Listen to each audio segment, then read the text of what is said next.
আর এবার আমরা নজর রাখবো কুলতলির দিকে। কুলতলি সেখানে প্রতিবাদ করায় দেখুন এক মহিলার কি অবস্থা হয়েছে। আক্রান্ত প্রতিবাদী মহিলা বাড়ির সামনে তাস খেলা এবং গালিগালাজের প্রতিবাদ করেন তিনি, আর প্রতিবাদ করায় এভাবেই মহিলার মাথায় অস্ত্রের কোপ মারা হয়। এই ঘটনা কুলতলি থানার 1 নম্বর মধুসূদনপুরের ঘটনা।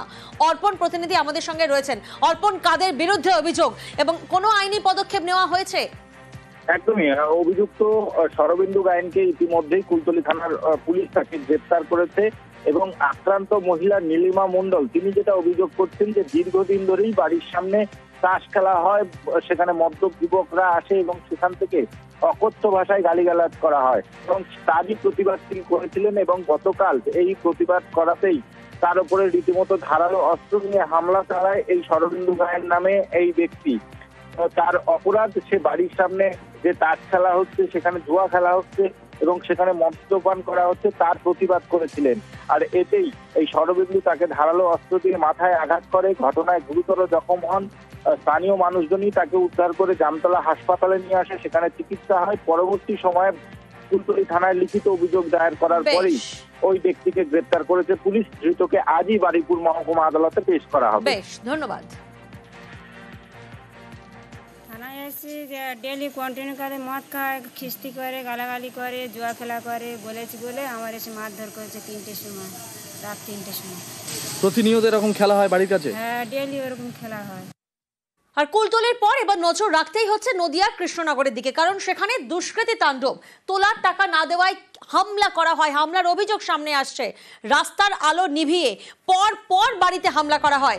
কয়েক ঘন্টায় 5 থেকে 7টি বাড়িতে ভাঙচুর করা হয়। ঠিক কি অভিযোগ আগে শোনাবো আপনাদের।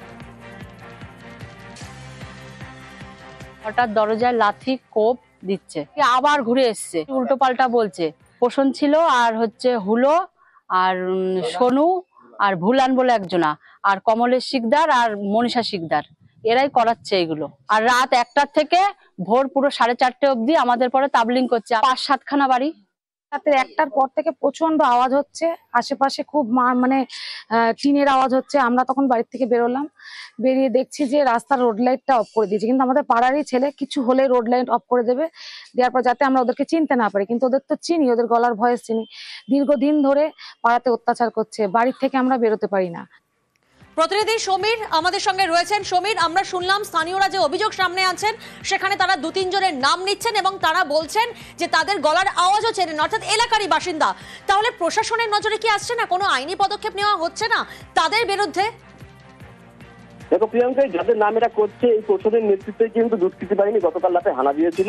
তা এরা কিন্তু এরা আগে বেশ কয়েকবার পুলিশ হাতে গ্রেপ্তার হয়েছে এবং বারবার তারা যখন জামিনে মুক্তি পান, জামিনে মুক্তি পেয়েছে তারা কিন্তু সেই একই কাজ শুরু করেন, অর্থাৎ তোলাবাজি। স্থানীয়দের যেটা অভিযোগ, ওই এলাকায় নতুন কেউ বাড়ি করলে বা বাড়ি কিনলে, এমনকি গাড়ি কিনলেও কিন্তু তাদেরকে তোলা দিতে হবে এবং তোলা না দিলে কিন্তু রাতের অন্ধকারে তারা পথবাদে নিভিয়ে দিয়ে ওই বাড়িগুলোকে হামলা চালায়। এবং গতকাল রাতে ঠিক একইভাবে এই প্রশাসনের নেতৃত্বে 5 থেকে 7 জনের দুষ্কৃতী দল ওই এলাকায় 5 থেকে 7টা বাড়িতে পরপর তারা হামলা চালায়, এলাকায় ভাঙচুর করে, টিউবওয়েল ভেঙে দেয় এবং এর ফলে আতঙ্কিত কিন্তু এলাকাবাসী। এবং পুলিশকে খবর দেওয়া হলেও এখনো পর্যন্ত পুলিশ এলাকার পরিদর্শন মাত্র করে গিয়েছে, কিন্তু তাদের বিরুদ্ধে কোনো ব্যবস্থা করে নেওয়া হয়নি। যেমন এদের উপরে রয়েছে কোনো বড় মানুষের পক্ষসায় তারা রয়েছে এবং তারা অভিযোগ করছে এবং সেই কারণে তাদের এত সাহস, এত বাড়ন্ত। এবং এর আগেও একাধিকবার কিন্তু তারা এই বিষয়ে পুলিশের হাতে গ্রেপ্তার হয়েছে, বিভিন্ন দুষ্কৃতী কার্যকলাপের অভিযোগ এদের বিরুদ্ধে রয়েছে, কিন্তু কখনোই তাদেরকে কিন্তু একেবারে নিরস্ত করা যায়নি।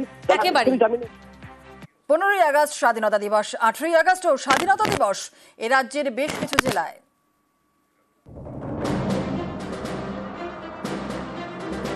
1947-এর 15ই আগস্ট ভারতের স্বাধীনতার প্রথম সূর্য। সেদিনই কিন্তু এদেশের সবাই স্বাধীনতার স্বাদ পাননি। দেশভাগের জেরে মালদা তখনও পূর্ব পাকিস্তানে। মালদার মাটিতে সেদিন পূর্ব পাকিস্তানের পতাকা। 15ই আগস্টের 3 দিন পরে ঠিক হয় মালদা থাকবে ভারতেরই। 18ই আগস্ট ওড়ে তেরঙ্গা। এই জেলায় আজও 18ই আগস্টেই স্বাধীনতার উৎসব।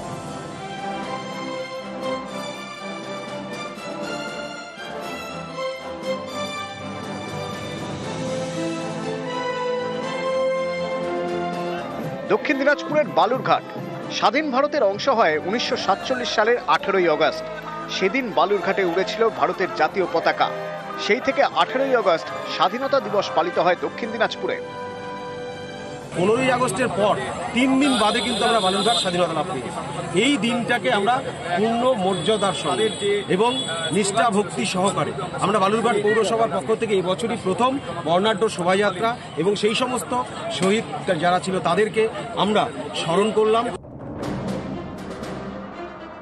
1987 সালের 15ই আগস্ট মুর্শিদাবাদ ছিল পূর্ব পাকিস্তানে। 3 দিন পর এখানে ভারতের পতাকা ওড়ে। তাই আজও 18ই আগস্ট মুর্শিদাবাদে স্বাধীনতা উৎসব।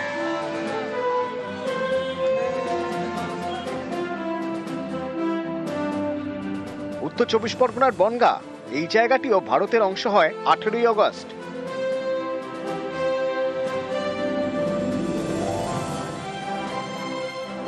নদিয়ার শান্তিপুর, কৃষ্ণগঞ্জ, রানাঘাট এই সব এলাকাতেও সোমবার অর্থাৎ 18ই আগস্ট স্বাধীনতা দিবস। কারণ 1947-এর 18ই আগস্ট এই জায়গাগুলি ভারতের অন্তর্ভুক্ত হয়েছিল। পণ্ডিত লক্ষ্মীকান্ত মৈত্র এবং ডক্টর শ্যামাপ্রসাদ মুখার্জির নিরলস প্রচেষ্টা এবং আমরণভাবে যেসব মানুষ এগিয়ে এসেছিলেন তাদের প্রচেষ্টায় এই শান্তির সহ বিভিন্ন অঞ্চল 18ই আগস্ট স্বাধীনতা উদযাপন করেছিল। নিউজ 18 বাংলা। হুগলিতে ফের চুরি, কোন্নগরের নাট্যশিল্পীর বাড়িতে চুরি। পদ্মশ্রী বুলা চৌধুরীর পর এবার নাট্যশিল্পীর বাড়িতে চুরি। আরো বিস্তারিত বলবে আমাদের সঙ্গে রয়েছেন আমাদের প্রতিনিধি সোমনাথ ঘোষ। সোমনাথ, পুলিশ সূত্রে কি জানা যাচ্ছে?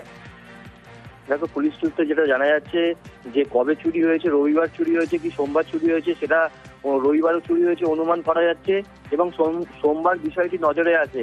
এই যে নাট্যশিল্পীর বাড়িতে তার ভাইয়ের স্ত্রী ব্যারাকপুরে গেছিলেন মেয়ের বাড়িতে এবং সন্ধ্যেবেলা গেটের তালা ভাঙা রয়েছে। সোমবার দিন সেটা নজরে আসবে। গেটের পেছনে গেটে তালা ভাঙা রয়েছে এবং ঘরের ভেতরে আলমারির চাবি খুলে সোনার গহনা এবং মূল্যবান জিনিস পাওয়া গেছে। এবং তারপরই পুলিশকে খবর দেয়, উত্তরপাড়া থানায় পুলিশ আসে এবং তদন্তে নামে যে কে কখন এসেছে, বাড়িতে চুরি হয়েছে সন্ধ্যের পরে কিভাবে এসেছে, কেউ পরিচিত কেউ হবে, কেন ঘরে আলমারি ভাঙা হয়নি, আলমারি তালা খুলে এই চুরি হয়েছে বলে ঘটনা। যে পুলিশকে তদন্ত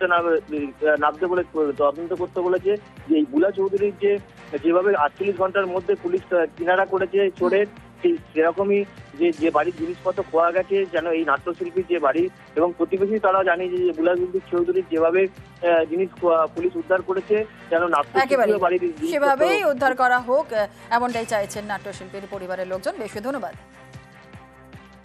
দেখা যাচ্ছে ঘরের সমস্ত কাপড় জামা সব লণ্ডভণ্ড, ভারী জিনিস কিছু চুরি হয়নি, কিন্তু সোনা যা ছিল, টাকা পয়সা যা ছিল সব চুরি হয়ে গেছে এবং সেগুলো খাটের উপরে এলোমেলো ছড়ানো।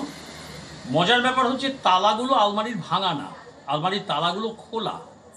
মানে যিনি করেছেন বা যারা এসেছিলেন তারা খুব ওয়াকিবহাল এবং তাদের কাছে চাবি বা ডুপ্লিকেট চাবি ছিল, যার জন্য তালাটা ভাঙেনি। আলমারির তালা খুলে খুব আস্তে সব জিনিস বের করেছে। কোথায় কি থাকে তারা জানে।